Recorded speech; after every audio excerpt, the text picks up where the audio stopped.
If you are a true U.S. patriot and believe in the unseen heroes who protect it, hit subscribe. This story is for you. Langley, Virginia, summer 1953. The room smelled like stale coffee and gun oil. The walls were painted in the kind of beige that didn't draw attention. The man sitting across the table was used to that invisibility. His name was Jack Donovan, CIA field operative, veteran of covert wars that never made it to newspapers. A soldier without a battlefield. He'd just come back from a 6-month assignment in Europe when the call came. Now across from him sat Frank Wisner, head of the Directorate of Plans, the CIA's Black Ops Nerve Center. Wisner slid a manila folder across the steel table. Code name, he said, Operation TPAJAX. Jack flipped it open. Inside were photographs, oil fields, city squares, and a man's stern face, Dr. Mohammad Mossadegh, Iran's elected prime minister. Wisner spoke slowly. He's nationalizing British oil. If he wins, it's a domino effect. Arab states will follow. Moscow will move in. We lose the Middle East. Jack said nothing. His jaw tightened. He'd seen coups before, in Europe, Latin America. But this was different. This was a democracy. Wisner continued. The British are bleeding out. They can't run this up. We can. You'll coordinate ground assets, propaganda, and tribal leverage. You'll report directly to Tehran station. Jack nodded once. Objective. Wisner's lips curled. Remove Mossadegh. Install the Shah. There it was. Cold and simple. Jack looked down at the final page. Asset list. Omega Group. Half the names were blurred. Local agents, informants, double dealers. A nest of snakes. Wisner stood. You'll work with Kermit Roosevelt Jr. He's leading the field command. You don't exist in this mission. You get caught, Washington doesn't know you. Jack lit a cigarette. Wouldn't be the first time.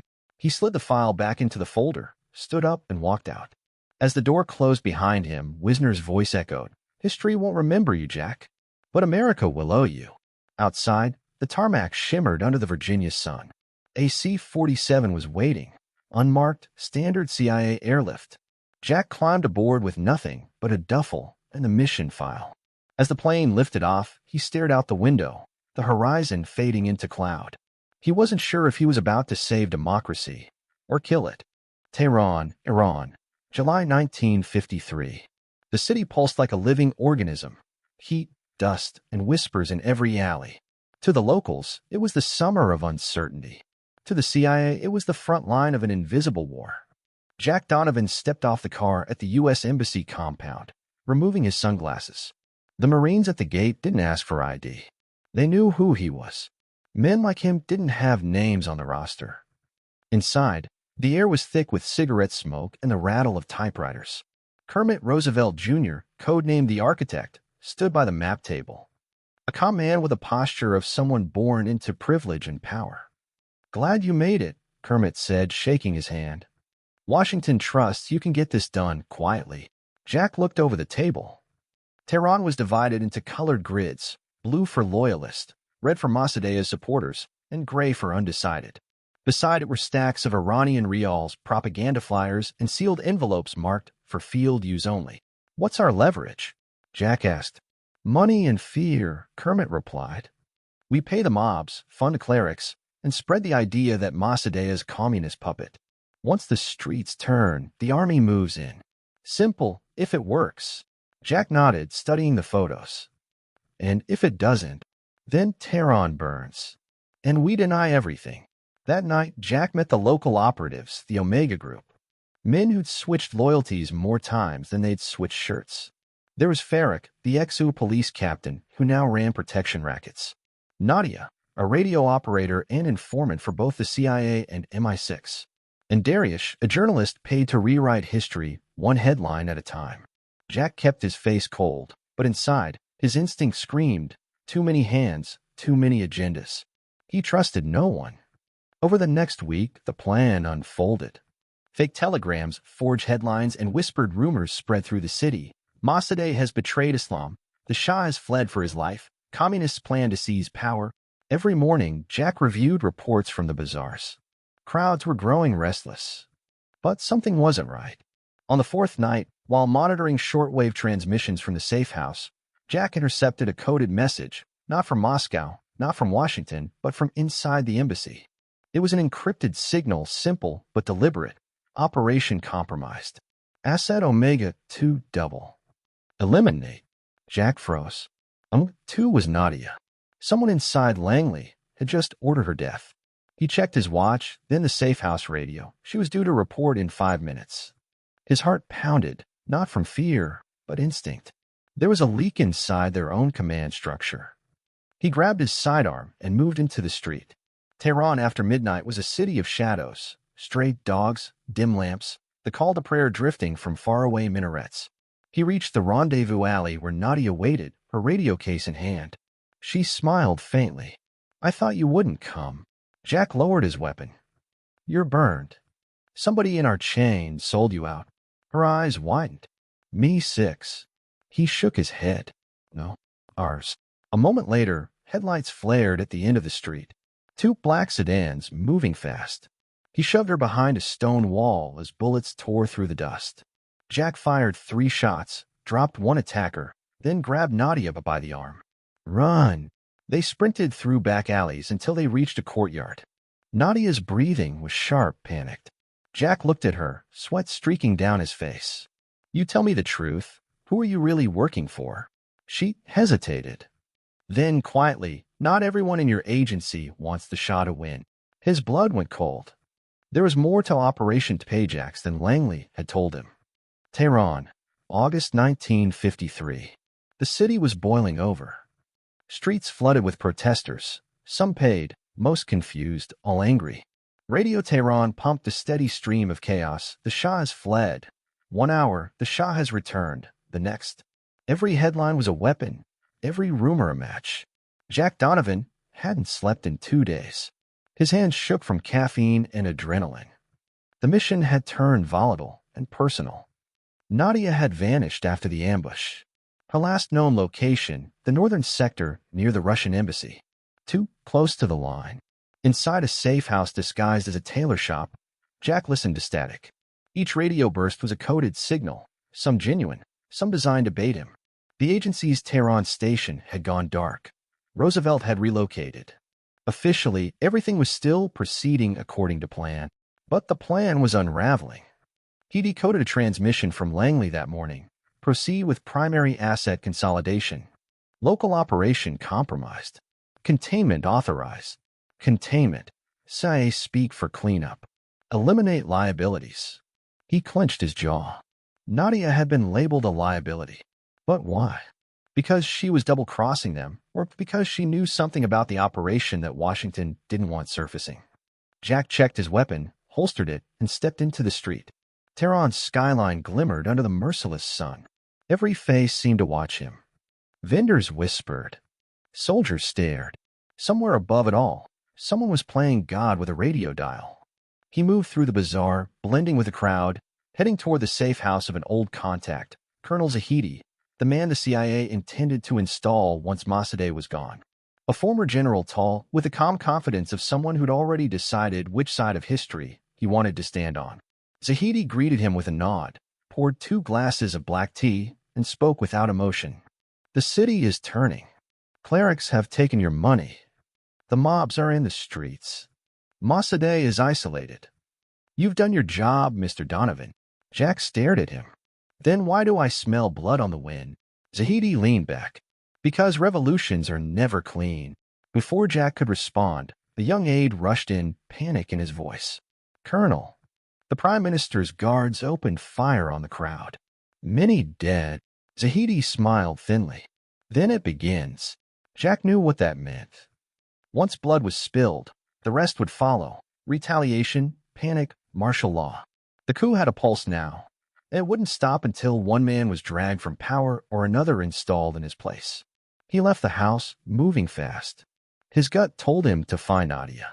If she was alive, she held the missing piece. He reached the northern district after dusk. Checkpoints everywhere. Soviet agents rumored to be moving through the alleys. In a dim courtyard behind a shuttered bakery, he found her. Bruised, shaken, but alive. "They're killing anyone who was on the radio list," she whispered. CIA, MI6, Mossadegh's men, it doesn't matter. Someone's cleaning the board. Jack's voice was low. Who's behind it? She looked up, her eyes hollow. Not Mossadegh. Not the Soviets. Your own people. There's a man inside Langley. He's not loyal to the mission, he's loyal to oil. Jack's mind raced. He'd heard the name before. Denton Price, Deputy Chief of Operations. A man with deep ties to British Petroleum. It all made sense now. The false orders, the leaked ambush, the chaos spiraling beyond control. The coup wasn't just about stopping communism.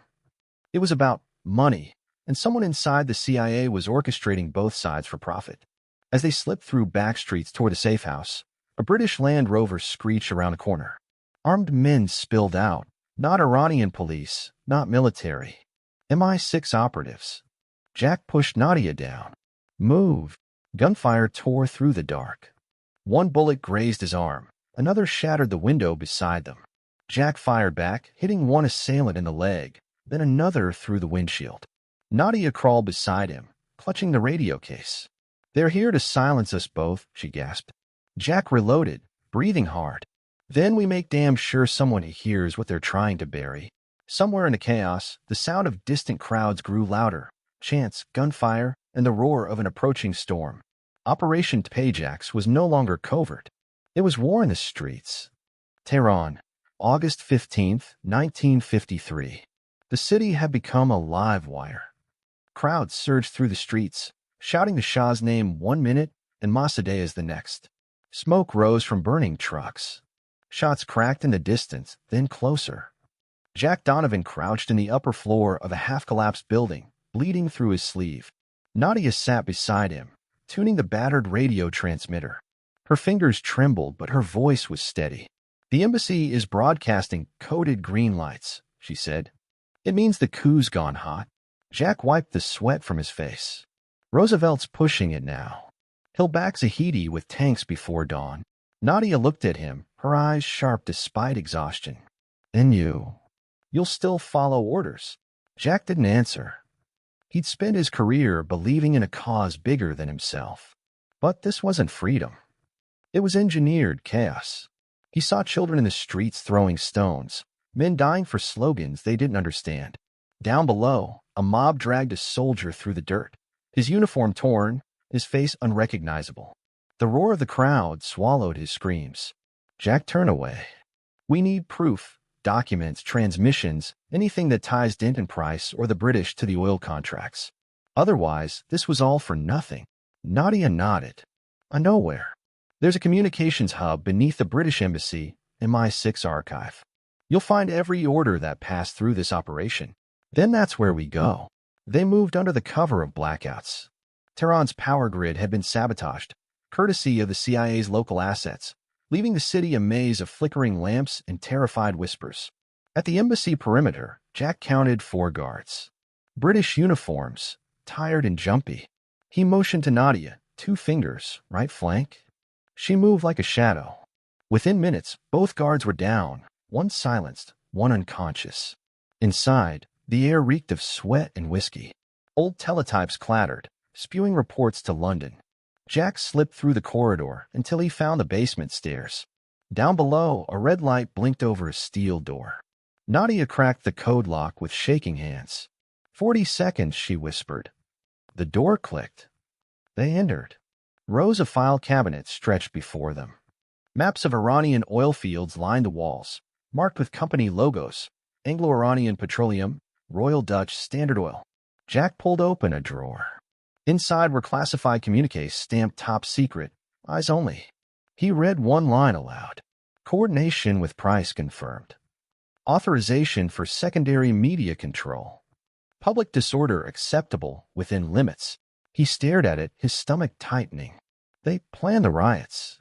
Every death, every fire. Before Nadia could reply, the hum of a generator cut through the silence, followed by footsteps. Heavy, precise.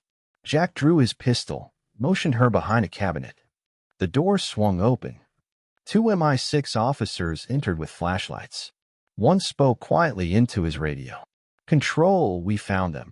Jack fired first. The light shattered. The room plunged into darkness. Muffled shouts. A burst of gunfire. One man fell. The other stumbled back, clutching his throat. Nadia grabbed the documents and the radio case. "We have to move." They raced up the stairwell as alarms blared. Jack kicked open the exit door, and they ran into the alley. The night outside glowed orange. The coup was erupting in full. Tanks rolled through Azadi Square. Pro-Shah forces were storming Mossadegh's residence. In the distance, the royalist radio station blared triumphant anthems. The operation was succeeding. Jack and Nadia stopped in the shadows. Sirens wailed. The documents burned in his grip, proof of everything. She looked at him.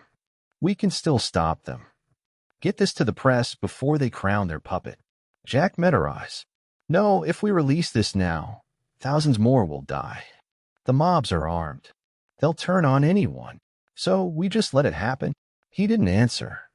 He knew the truth. There was no clean ending. Only survival and silence. Over the rooftops, gunfire rattled like thunder.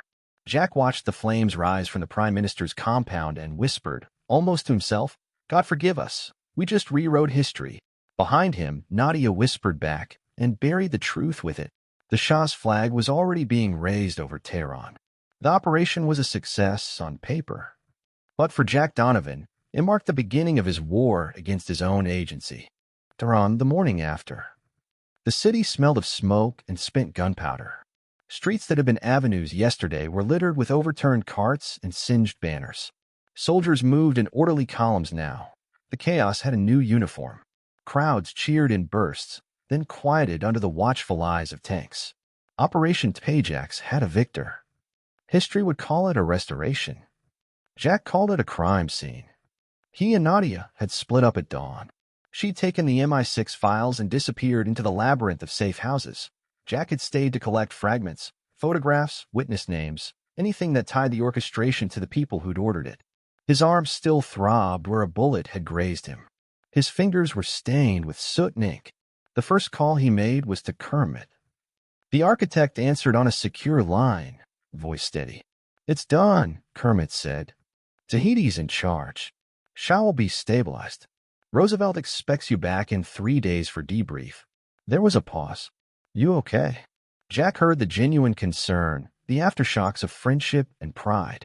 He wanted to answer with the same easy patriotism. Instead, he asked, "Where's the contingency file on Denton Price?" Kermit's pause was longer. "Classified. You'll see it at the debrief." That answer tasted like stone. He walked the streets, stopping at a makeshift clinic where men with head wounds were being sewn back together. A boy of 12 sat on an overturned bucket, clutching a photograph of his father, a uniformed policeman, a bullet hole through the image. Jack placed a coin in the boy's hand. The boy looked up and smiled, briefly, the way children do when survival is the only currency. The image stuck with Jack, pure, human, small, and impossible amid the big machinery of statecraft. It was the kind of thing that refused to be part of the ledger Washington kept. Mid-afternoon, he tracked a convoy to a villa in the diplomatic quarter. Inside, a private meeting was in progress. British envoys, Iranian generals, and American with a familiar jaw, Denton Price. Price's voice was lubricated with money and influence, his words clinical and precise. Jack watched from the garden hedges as Price laughed about containment costs and acceptable casualties, a pen tapping on a contract thick with company logos. Jack's blood ran cold. He moved closer and slipped into the shadowed corridor. A guard turned. Jack went to his knees, wrapped an arm around the man's throat, and rendered him unconscious. No grand gestures. Quick, efficient, the work of someone who had done this 1,000 times. He needed proof, not a body count. He found Price alone in a sunroom, rifling through papers. For a beat, Price looked up and recognized the eyes, a predator seeing another predator. "Mr. Donovan," he said with a practiced smile. "Came to congratulate us." Jack didn't speak. He moved, closing the distance in 2 steps. Hands became instruments. Price's jaw slammed into the hard edge of a marble table. A fist found the soft tissue beneath the man's ribcage. The fight was brief and ugly. Price was not a fighter, only a negotiator. Jack pinned him, breath fogging in the cold room, and took the ledger from his inner coat pocket, a list of payments, shell companies, transfer dates. You used children, Jack said, voice a low grind. You begged us to burn the city, and then you signed receipts. Price's eyes were cold and not surprised. You think this ends with me? Men above me sign on your behalf. Men whose children will go to good schools in America. You're not the first to question the calculus. Jack could have killed him then, one clean motion, a patriotic erasure. He didn't. Instead, he took a photograph of Price with the ledger and left the man gagged on a chair. Back in a safe house, Nadia met him, eyes rimmed red. The MI6 files proved oil companies had coordinated with intelligence officers. But the signatures were Webb Price's name, sure, but also initials that matched senior officials on Langley's chain of command. The files also contained a single clean directive stamped from the embassy itself: deny involvement. Prioritize strategic stability. Jack stared at the papers stacked on the table. The betrayal wasn't a leak, it was a policy. That night he called home. The voice on the other end was not his own name, but an old number in Virginia, a woman who had once been his life before field work had carved them apart. He listened to his daughter's small laugh, a sound that always unclipped something in him, and for a moment, the war he served and the life he'd lost bridged. If something happens to me, he said finally, voice thin, take care of her.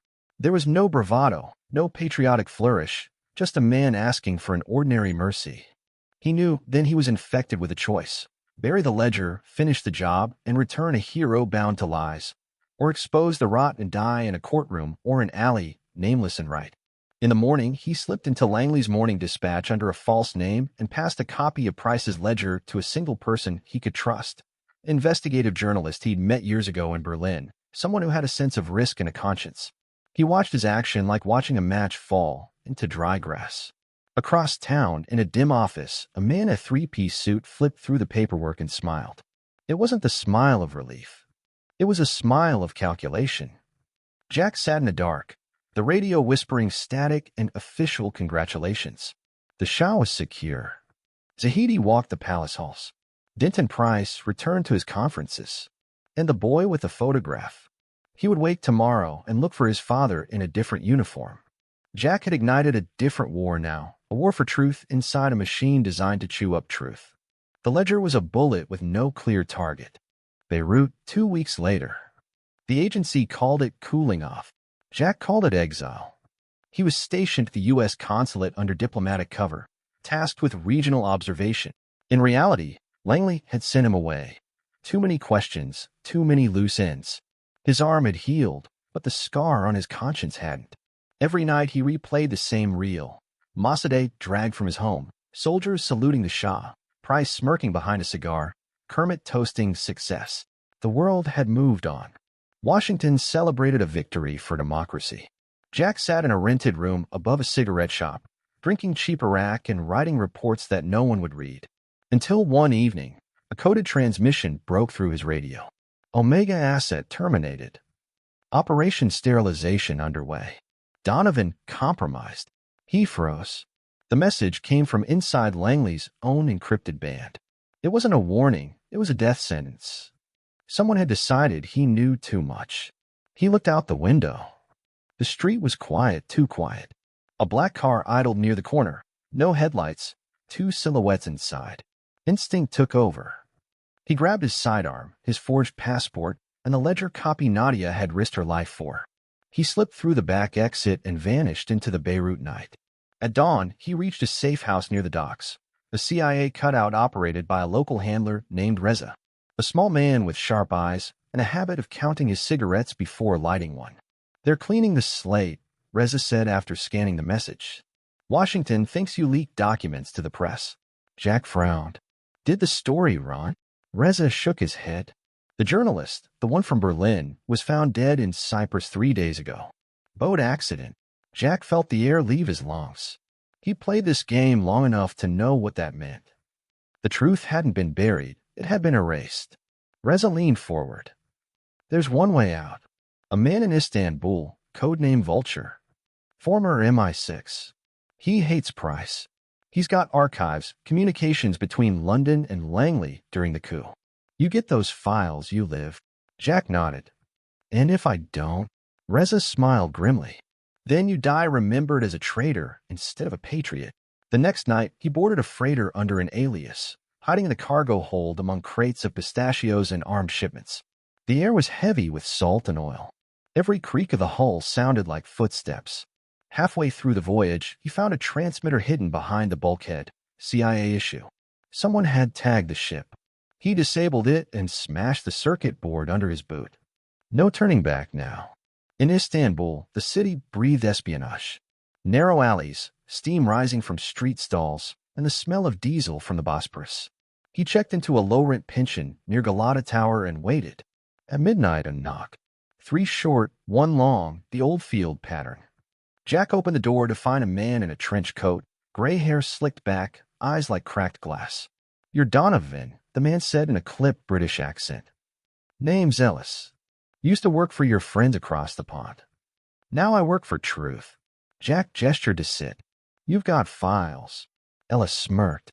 "Copies. Originals are safer than either of us. These will do." He slid a small envelope across the table. Inside were microfilm reels and a single page typed in courier font. Joint Directive, MI6 and CIA, dated March 1953. Objective: maintain control of Iranian petroleum resources through political restructuring. Strategic denial of public origin. Authorized by D. Price/F. Wisner. Jack exhaled. The smoking gun. Before he could speak, a sniper round shattered the window. Ellis's body jerked. Blood sprang across the wall. Jack dove behind a table, firing blind into the night. Footsteps thundered up the stairs. 3 men, trained, precise. Jack grabbed the microfilm and dove through the window, rolling onto the rain-soaked street below.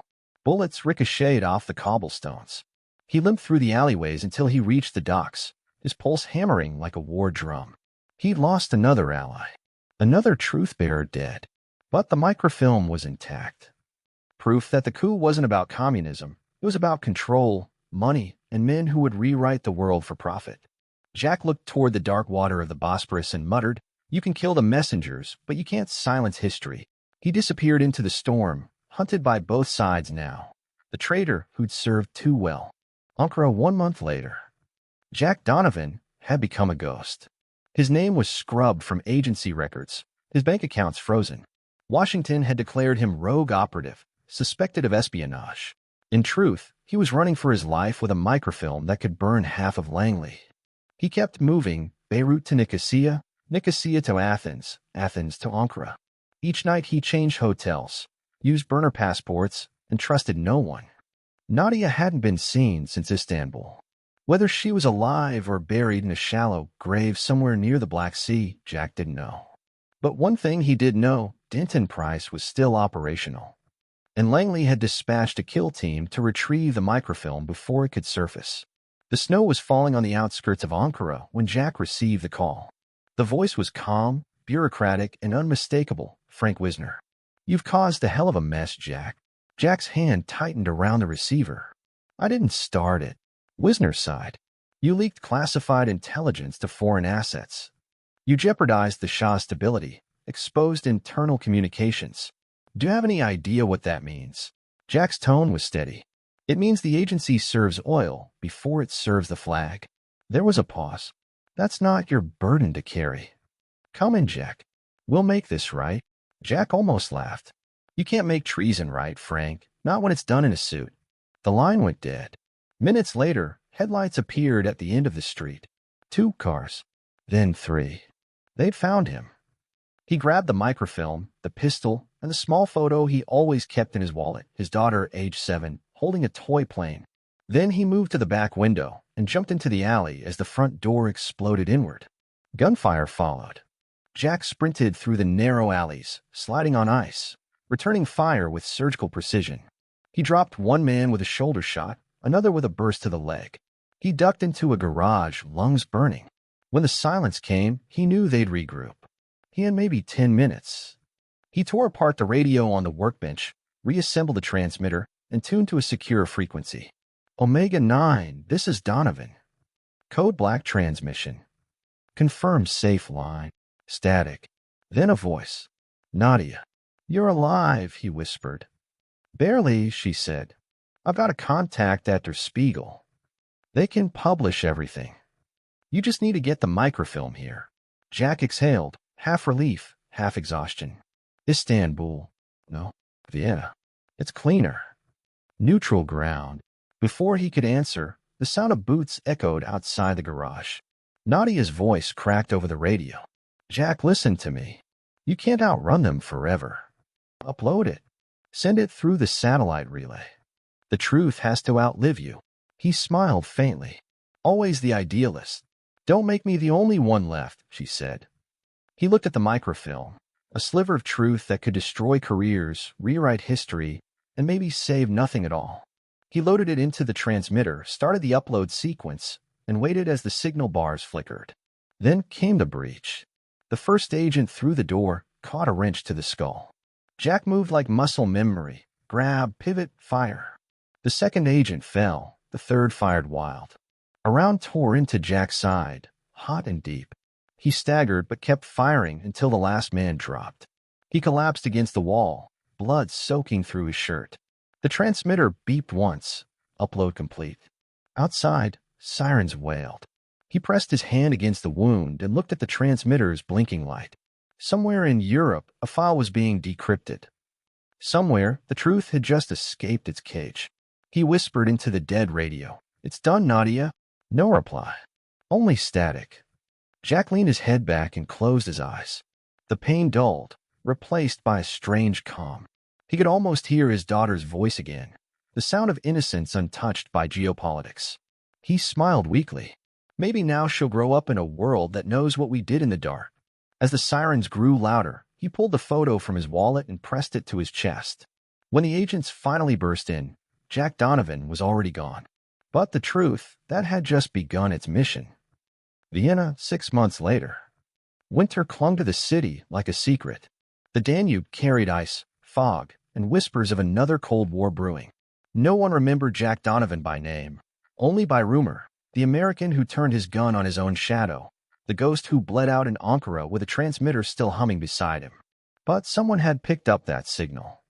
The microfilm reached Der Spiegel through an anonymous courier 2 days after Jack's death.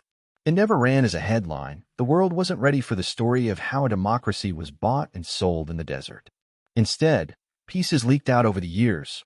British archives, a misplaced memo, a footnote in a congressional hearing. Together they formed a quiet confession written in invisible ink. Nadia survived.